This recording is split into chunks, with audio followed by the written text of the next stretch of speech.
আসসালামু আলাইকুম। প্রিয় দর্শক, আনন্দ মঞ্চের আলাপ চাইতে আপনাদের সকলকে আমন্ত্রণ। তারপর আলোচনাটি শুরু করব। প্রশ্ন নম্বর 1, জাতীয় ও আন্তর্জাতিক চাপের মুখে কি পদত্যাগ করতে বাধ্য হবেন মোহাম্মদ ইউনূস? 2, আসন্ন নির্বাচন কি কেয়ারটেকারের অধীনে অনুষ্ঠিত হবে? 3, সেই নির্বাচনে কি অংশ নেবে কার্যক্রম নিষিদ্ধ বাংলাদেশ আওয়ামী লীগ? সুপ্রিয় দর্শক শ্রোতা, প্রশ্নগুলো আমার নয়, প্রশ্নগুলো আসলে এসেছে আওয়ামী লীগ সরকারের পররাষ্ট্রমন্ত্রী ছিলেন সাবেক পররাষ্ট্রমন্ত্রী প্রফেসর একে আব্দুল মোমেন।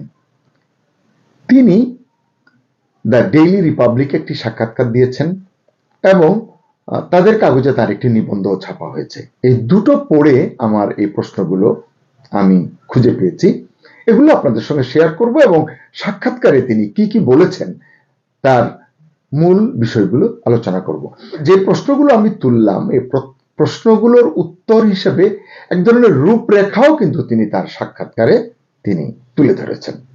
বিভিন্ন প্রশ্ন তাকে করা হয়েছে, তার জবাবে তিনি এগুলো দিয়েছেন। তিনি বলেছেন, অভ্যন্তরীণ বিশৃঙ্খলা এবং আন্তর্জাতিক চাপের মধ্যে অন্তর্বর্তীকালীন সরকারের প্রধান মোহাম্মদ ইউনূসকে পদত্যাগে বাধ্য করা হবে। ওই যে বললাম যে পদত্যাগ করবেন কিনা এর রূপরেখাটি তিনি দিচ্ছেন এবং এই যে পদত্যাগে বাধ্য করা হবে এতে কি হবে, যা নিষিদ্ধ আওয়ামী লীগের পূর্ণ অংশগ্রহণে অবাধ ও সুষ্ঠু নির্বাচন তত্ত্বাবধানের জন্য একটি নিরপেক্ষ তত্ত্বাবধায়ক সরকারের পথ প্রশস্ত করবে। অর্থাৎ তিনি চান যে প্রফেসর ইউনূস পদত্যাগ করুন, কেয়ারটেকার সরকার আসুক, সেই সরকারের আমলে অধীনে বাংলাদেশ আওয়ামী লীগ নির্বাচন করবে পরিপূর্ণভাবে।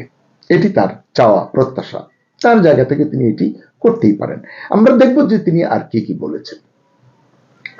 তিনি বলেছেন যে বর্তমান বাংলাদেশে দেশের বৃহত্তম রাজনৈতিক দল আওয়ামী লীগের সাথে যুক্ত ব্যক্তিদের বা হিন্দু সম্প্রদায়ের সদস্যদের যথাযথ প্রক্রিয়া ছাড়াই হুমকি দেওয়া হচ্ছে, আটক করা হচ্ছে, হত্যা করা হচ্ছে।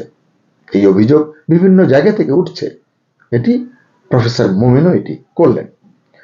অথচ ইউনূস সরকার চরমপন্থীদের বাজ বিচার ছাড়াই মুক্তি দিয়েছে, ফলে দেশ জুড়ে সন্ত্রাস ও কতিপয় জনতার সহিংসতার রাজত্ব, আমার কাছে টার্মটি ভালো লেগেছে, কতিপয় জনতার সহিংসতার রাজত্ব, নিশ্চয় বুঝতে পেরেছেন তিনি মবকে বুঝিয়েছেন, মব সন্ত্রাস, এটি বেড়েছে বলে একে আব্দুল মোমেন দাবি করেছেন বা বলেছেন। জিহাদি চরমপন্থার উত্থান এবং মানবাধিকারের চরম লঙ্ঘন লালন করার জন্য অন্তর্বর্তী সরকারকে স্পষ্টত অভিযুক্ত করেছেন মোমেন।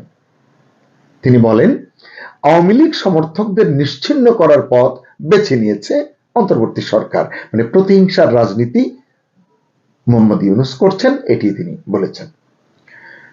জনাব মোমেন দাবি করেন, যেখানে হাজার হাজার পুলিশ কর্মকর্তা নিহত হয়েছেন, 460টি পুলিশ স্টেশন মানে থানা ধ্বংস করা হয়েছে, আপনারা জানেন কখন হয়েছে এটি, এবং আক্রমণকারীদের শাস্তির বদলে ক্ষতিপূরণ দেওয়া হয়েছে, আবার দায় মুক্তি দেওয়া হয়েছে, এই সরকার দিয়েছে। এসব কারণে আইন প্রয়োগকারী সংস্থার সদস্যরা তাদের মনোবল হারিয়েছেন। এই যে আমরা শুনি যে পুলিশ ঠিকমতো কাজ করছে না, পারছে না, ট্রমাটাইজড হয়ে গেছে, আসলে এর যে সূত্রপাত এটি কিন্তু গত বছরের আগস্টেই সম্পন্ন করেছি কিন্তু আমরা। একে আব্দুল মোমেন বলেন, একজন তরুণ মৌলবাদী প্রকাশ্যে একজন পুলিশ অফিসারকে হত্যা এবং একটি থানা পুড়িয়ে দেওয়ার স্বীকারোক্তি দিয়েছে, তার সত্ত্বেও তাকে ছেড়ে দেওয়া হয়েছে। এ ধরনের সিদ্ধান্ত চরমপন্থীদের উৎসাহিত করে এবং আইনের শাসনকে আরো দুর্বল করে তোলে।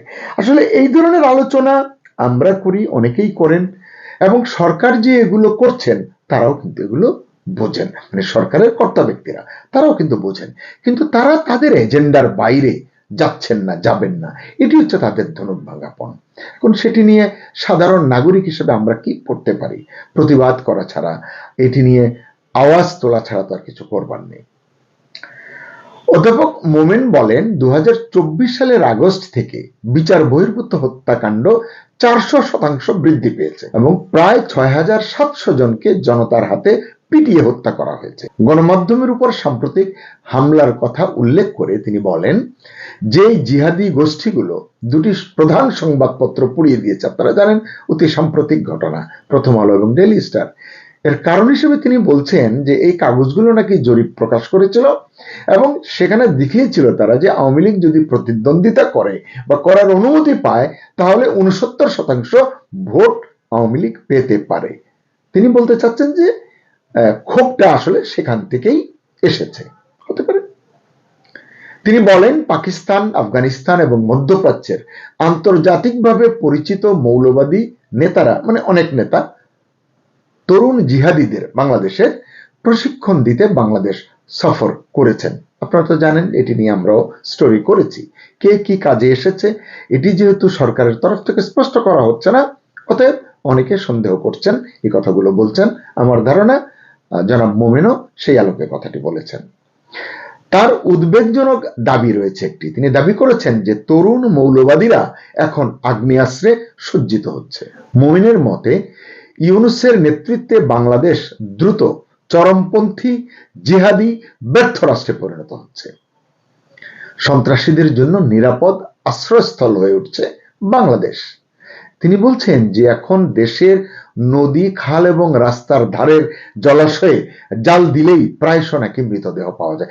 সাক্ষাৎকারে তিনি অনেক কথাই বলেছেন, তার ভিতরে বলছেন যে আসন্ন ফেব্রুয়ারির নির্বাচনের সম্ভাবনা সম্পর্কে তিনি যা বলেছেন সেটি হচ্ছে যে আওয়ামী লীগ ছাড়া নির্বাচন আয়োজন হবে একটি প্রতারণাপূর্ণ নির্বাচন।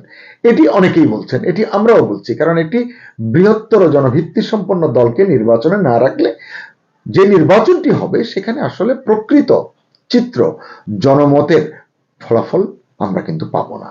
এই কথাটি বলা নিশ্চয়ই অন্যায় নয়। তিনি বলেন বর্তমান প্রশাসনের কর্মক্ষমতা সম্পর্কে জনসাধারণের মোহভঙ্গ হয়েছে, এটি 100% ঠিক। মানে 2024-এর আগস্টে, সেপ্টেম্বরে যারা ভেবেছিল বাংলাদেশকে ডলার, রিয়াল এবং পাউন্ড স্টার্লিং দিয়ে ভাসিয়ে নিয়ে যাবে এই সরকার, তাদের মোহভঙ্গ ঘটেছে। উন্নয়নে মোহভঙ্গ ঘটেছে, বেকারত্বের ক্ষেত্রে মোহভঙ্গ ঘটেছে, অনেক ক্ষেত্রেই আসলে ঘটেছে। যাই হোক, তিনি বলছেন এইসব কারণেই আসলে মানে দলের, মানে আওয়ামী লীগের সমর্থন ভিত্তি 65 থেকে 70% উন্নীত হয়েছে। তিনি সতর্ক করে বলেন ভোটারদের এত বড় অংশকে, মানে আওয়ামী লীগ সমর্থিত ভোটারদের, সমর্থকদের এত বড় অংশকে বাদ দিলে তা নির্বাচনের বৈধতা এবং স্থিতিশীলতাকে ক্ষতিগ্রস্ত করবে। এটি অত্যন্ত ন্যায়সঙ্গত। এটিকে তিনি 1996 সালের ফেব্রুয়ারিতে একটা নির্বাচন হয়েছিল, আপনাদের মনে আছে, যার সম্ভবত 13 দিন বা 14 দিন পরে সেইটি সংসদ ভেঙে দিতে হয়েছিল।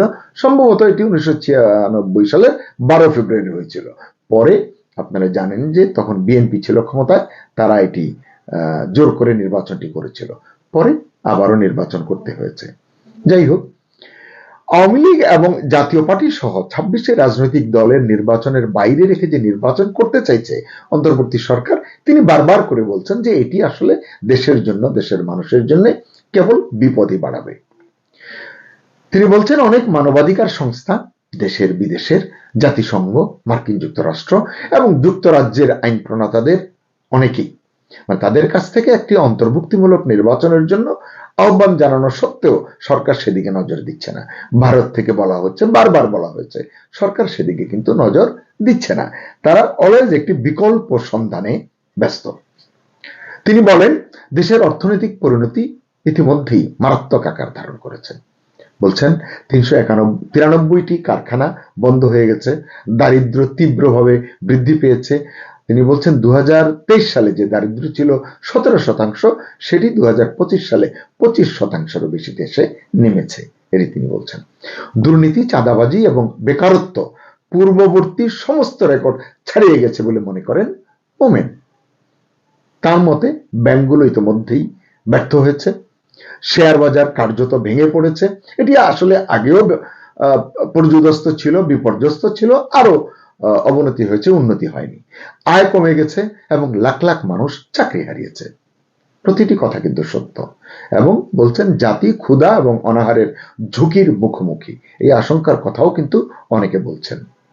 তিনি বলছেন সংকট কাটিয়ে উঠতে অবাধ, সুষ্ঠু, স্বচ্ছ এবং অন্তর্ভুক্তিমূলক নির্বাচন প্রয়োজন। আসলে এগিয়ে যাওয়ার জন্য ঐক্যবদ্ধ জাতি, ঐক্যবদ্ধ সমাজ, ঐক্যবদ্ধ দেশ কিন্তু দরকার। এটি শুধু আপনি আমি বুঝি তা নয়, এটি অন্তর্বর্তী সরকারও কিন্তু এটি বুঝে। মুমিন বলছেন, তবে আওয়ামী লীগকে মানে যাদের ব্যাপক জনসমর্থন রয়েছে এমন একটি দলকে, তাদের সঙ্গে শরিক 14 দলকে এবং জাতীয় পার্টির কথাও তিনি বলেছেন, তাদের অংশগ্রহণে বাধা দিলে এই যে রাজনীতিতে দেশে যে অস্থিতিশীলতা আছে এটি কিন্তু কমবে না, এটি আরো গভীর হবে এবং অর্থনীতির যে ক্ষত সেটা আরো তীব্র হবে। মোমেন বলেন, জাতিসংঘ ইতিমধ্যেই নির্বাচনী পর্যবেক্ষক না পাঠানোর সিদ্ধান্ত নিয়েছে। তারা বলেছে এটি তাদের যে চার্টারের মধ্যে পড়ে না, তারা তাদের ব্যাখ্যা দিয়ে বলেছে। তিনি বলছেন যে এর আলোকে ইউরোপীয় ইউনিয়ন, আফ্রিকান দেশগুলো, কমনওয়েলথ, ওআইসিভুক্ত দেশগুলো এবং মার্কিন যুক্তরাষ্ট্রেরও এই প্রতারণামূলক নির্বাচন বয়কট করা উচিত, এটি মোমেনের দাবি। কারণ না হলে কি হবে, নয়তো অবাধ, সুষ্ঠু, স্বচ্ছ এবং সর্ব অন্তর্ভুক্তিমূলক নির্বাচন মানে সকল দলের অংশগ্রহণ একটি নির্বাচন করার জন্য চাপ দেওয়ার আহ্বান জানিয়েছেন তিনি।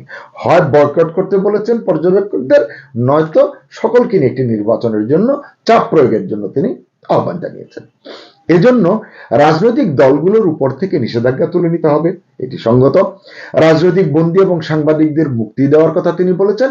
বিচার বিভাগ ও গণমাধ্যমের স্বাধীনতা নিশ্চিত করার কথাও জনাব মোমেন বলেছেন।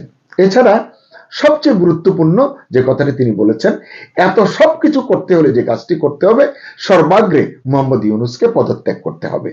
এটি আসলে তিনি বলেছেন, কিন্তু এটি হবার নয় বলেই অনেকে মনে করেন। এবং আর কি লাগবে, এবং তত্ত্বাবধায়ক সরকারের অধীনে অন্তর্ভুক্তিমূলক নির্বাচন আয়োজন করতে হবে। তিনি আরো বলেছেন তত্ত্বাবধায়ক কিভাবে হবে, কতদিনের ভিতরে নির্বাচন হবে, এটি আমি আর ওই আলোচনায় যাচ্ছি না। তিনি বলছেন বিশ্ব নেতাদের উদাসীন থাকা এখন মানে বর্তমান প্রেক্ষাপটে মোটেই উচিত হচ্ছে না বলে তিনি মন্তব্য করেছেন। তার মতে গুরুতর অন্যায়ের মুখে বিশ্ব বিবেক আর কত নীরব থাকবে, এটি তিনি প্রশ্ন করেছেন। এরকম আরো অনেক বিষয় নিয়ে তিনি কথা বলেছেন। আমি 1-2 বাক্যে যদি শেষ করতে চাই, যে আওয়ামী লীগের সাবেক পররাষ্ট্রমন্ত্রী একে আব্দুল মোমিন তিনি তার জায়গা থেকে কথাগুলো বলেছেন। দর্শক, আপনাদের কাছ থেকে জানতে চাই, তিনি যতগুলো কথা বলেছেন তার কয়টি কথা সত্য, কয়টি কথা মিথ্যা? অন্তর্বর্তী সরকার কি কি সত্য এড়িয়ে চলেছে এবং কি কি মিথ্যাকে তারা আসলে জয় করে সত্যের কাছে পৌঁছতে পেরেছে? আপনারা আপনাদের মতো করে আপনাদের মতামত আমাকে লিখে জানাতে পারেন, তার ভিত্তিতে হয়তো আমি সুযোগ হলে আলোচনা করব। সেই খবরটা মূলত আমাদের জাতীয় নিরাপত্তা উপদেষ্টা ডক্টর খলিলুর রহমান সম্প্রতি আমেরিকা সফর করছেন এবং আজকে তার প্লেনে ওঠার কথা, 12 তারিখে ঢাকায় ফিরবেন। তো তিনি মিটিং করেছেন আমেরিকার বৃহস্পতিবার এবং শুক্রবার, এই 2 দিন তিনি অনেকগুলো মিটিং করেছেন। এর মধ্যে আবার বাংলাদেশে যে নবনিযুক্ত মার্কিন রাষ্ট্রদূত ব্রেন্ট ক্রিস্টেনসেন, তার শপথ গ্রহণ অনুষ্ঠানেও ডক্টর খলিল উপস্থিত ছিলেন। এই মিটিংয়ের, এই সফরের ডিটেইলস আমার পাওয়ার কথা। কিছু আমি আগে আপনাদের পরশুদিন হিন্টস দিয়েছিলাম, কিন্তু আজকে আমি যত রাতই হোক আশা করি পাবো। আমি যতটুক পেয়েছি সেটা নিয়ে আমি একটু কথা বলবো। যে এই মিটিংগুলোতে মূলত ডক্টর খলিলুর রহমান যে মিটিংয়ে যান, এখানে তাকে প্রচুর প্রশ্ন করা হয় এবং তিনি মোটামুটি এক ধরনের একজন আসামির কাঠগড়া যেভাবে দাঁড়ায় সেভাবেই তিনি এই প্রশ্ন উত্তরগুলো দেন। ট্রাম্প প্রশাসন ডক্টর ইউনূসের নানান কার্যকলাপে বিরক্ত। এখানে খেয়াল রাখবেন যে আমেরিকান যত স্বার্থ, আমেরিকা কিন্তু এই যে বাণিজ্য ঘাটতি কমানোর নামে আমাদের অতিরিক্ত দামে গম গছায় দিছে, এলএনজি যে নিয়ে দেশে হাহাকার চলতেছে, যে এলএনজি 900 টাকায় সিলিন্ডার পাওয়া যেত শেখ হাসিনার আমলে, এখন সেটা 3000 টাকায়ও পাওয়া যায় না। আপনি টাকা নিলেও সেটা পাবেন না। একটা ক্রাইসিস তৈরি হচ্ছে এবং এই ক্রাইসিসটা তৈরি হচ্ছে মূলত এই পিটার হাস যে কোম্পানিতে অ্যাডভাইজার হিসেবে কাজ করেন, সেই কোম্পানির জানুয়ারি থেকে এলএনজি সাপ্লাই করার কথা ছিল। শেখ হাসিনার সরকার এক একটা এলএনজি কিনতে $9 বা $10 দিয়ে, সেটা এখন 14+ মার্কিন ডলার দাম। তারপরেও এই জানুয়ারি থেকে দেওয়ার কথা ছিল, পিটার হাসের কোম্পানি সেটা সাপ্লাই দিতে পারেনি। সো দেশে এখন এলএনজির একটা ক্রাইসিস চলতেছে। ডক্টর খলিলের সাথে মানে আলোচনার এক পর্যায়ে ডক্টর খলিল বলেছেন যে আপনারা এই বিষয়গুলো সরাসরি ডক্টর ইউনূসকে কেন বলেন না? তো মার্কিন প্রশাসনের লোকজন বলেছে যে ডক্টর ইউনূসের সাথে কথা বলা যায় না, he doesn't listen to anyone. এবং ট্রাম্প প্রশাসনের লোকজন কিন্তু ডক্টর ইউনূসের সাথে খুব একটা কথা বলেন না। তো যে আলোচনাগুলো হয়েছে, প্রথমত একটা আলোচনা হয়েছে যে গাজায় আপনারা জানেন যে ট্রাম্প একটা প্রস্তাব করেছে যে একটা ইন্টারন্যাশনাল স্ট্যাবিলাইজেশন ফোর্স সেখানে রিক্রুট করা হবে। জাতিসংঘ শান্তিরক্ষা বাহিনী যেমন বিভিন্ন দেশে যায়, কনফ্লিক্ট জোনে যায়, সেরকম ট্রাম্প একটা ফোর্স সেখানে ডিপ্লয় করার জন্য প্রপোজ করেছে। সেই ফোর্সটা কার আন্ডারে থাকবে? সেটা কি জাতিসংঘের আন্ডারে থাকবে নাকি সেটা মার্কিন প্রশাসনের আন্ডারে থাকবে, সেটা কিন্তু এখনো ডিসাইডেড না। সেই ফোর্সে পাকিস্তানকে যোগ দেওয়ার জন্য ট্রাম্প অনুরোধ করেছিল, তো বাংলাদেশকেও যোগ দেওয়ার জন্য বলেছে, এবং পাকিস্তান বাংলাদেশকে অনেকখানি প্রভাবিত করেছে। সেই ইন্টারন্যাশনাল স্ট্যাবিলাইজেশন ফোর্সে বাংলাদেশ সেনা সদস্যরা যাবেন। সেই ফোর্সের কাজ কি হবে? স্বভাবতই আইন শৃঙ্খলা রক্ষা কাজ হবে। গাজার যে পুনর্গঠন, সেখানে তারা হেল্প করবে। জনগণের জীবনযাপন স্বাভাবিক করার ব্যাপারে তারা হেল্প করবে। সেখানে যেসব সন্ত্রাসী গোষ্ঠীরা আছে তাদের নিরস্ত্রীকরণে কাজ করবে। একটু খোলামেলাভাবে বললে হলো যে এই বাহিনীতে হামাসের বিরুদ্ধেও কাজ করবে বলে আমরা ধারণা করছি। যদিও এদের টার্মস অফ রেফারেন্স, কর্মপরিধি এগুলো এখনো সবই অস্পষ্ট, কিন্তু বাংলাদেশ সেখানে যাচ্ছে। সো বাংলাদেশের এই অংশগ্রহণ নিয়ে মুসলিম বিশ্বে কি প্রতিক্রিয়া হবে সেটা এখনো নিশ্চিত না। সুতরাং এই মুহূর্তে একটা বিতর্কিত পদক্ষেপ নিচ্ছে, এবং সেখানে বাংলাদেশের পক্ষে ডক্টর খলিল কে এটা বলা হয়েছে। খলিল এটা এগ্রি করেছে যে বাংলাদেশ ফোর্স পাঠাবে। ডক্টর খলিলকে তিনি প্রথম দিন বৃহস্পতিবার মূলত ট্যারিফ কমানোর জন্য আলোচনা করছিলেন। তো মার্কিন প্রশাসনের পক্ষ থেকে বলা হয়েছে যে এই মুহূর্তে ট্যারিফ কমানোর সম্ভাবনা খুব কম, but they took a note of it. কিন্তু সেই সময় ডক্টর খলিলের হাতে একটা লিস্ট ধরিয়ে দেওয়া হয়েছে, 5,146 জনের একটা লিস্ট।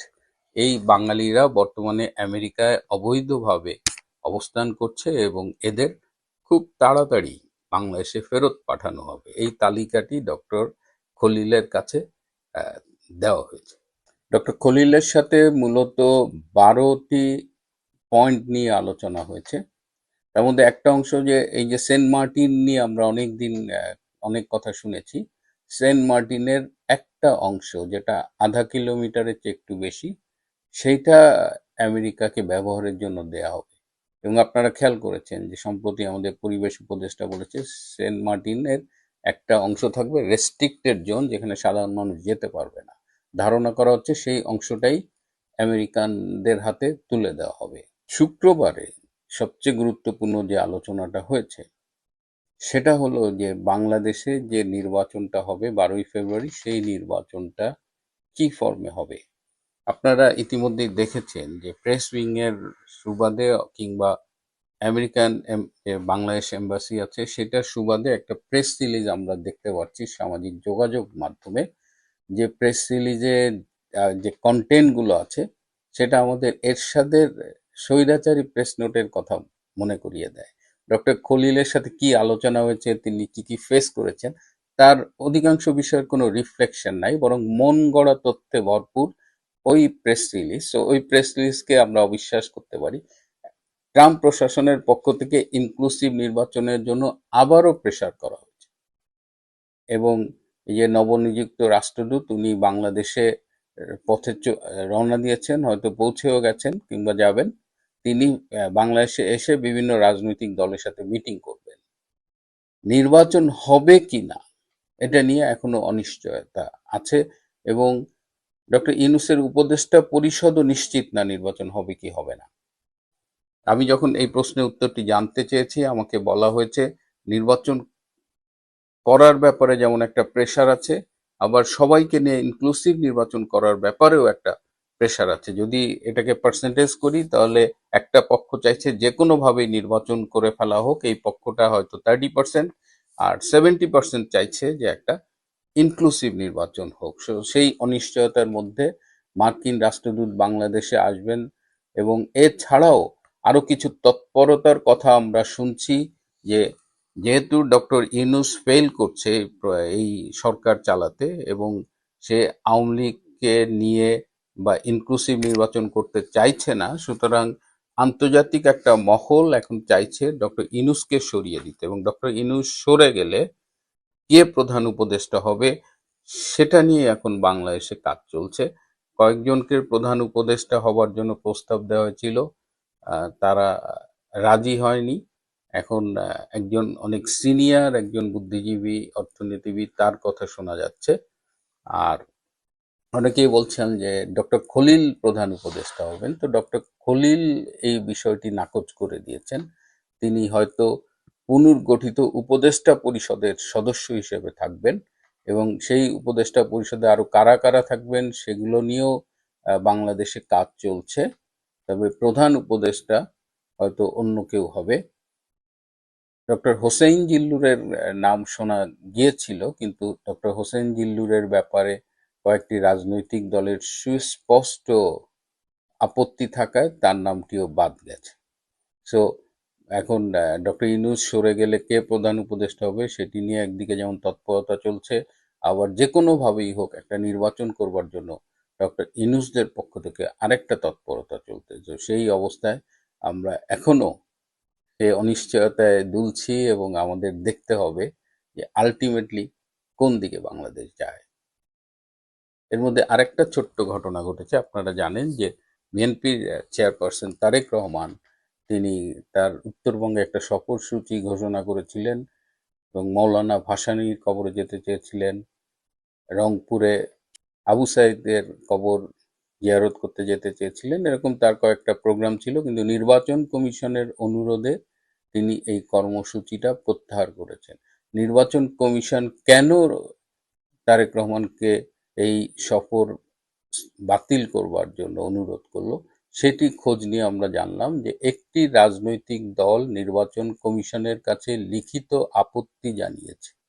তারা বলেছে যে তারেক রহমানের এই সফরকে কেন্দ্র করে যেভাবে সরকারি প্রোটোকল দেয়া হচ্ছে সেটি নির্বাচনের লেভেল প্লেইং গ্রাউন্ড তৈরি করার ক্ষেত্রে অন্তরায়, এবং পুরা সরকারি মেকানিজম এসএসএফ সব তারেক রহমানকে সার্ভিস দিচ্ছে, এবং সেই রাজনৈতিক দলটি মনে করছে যে ইট ইজ নট ফেয়ার।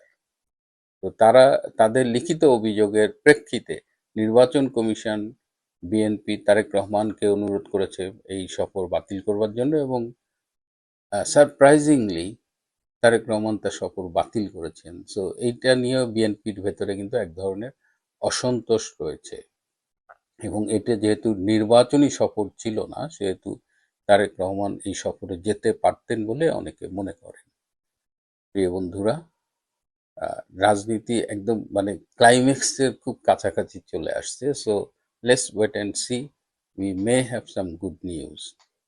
আজ এ পর্যন্তই। ভালো থাকবেন, সুস্থ থাকবেন, তার চেয়েও জরুরি হলো নিরাপদে থাকবেন। সবাইকে অনেক ধন্যবাদ।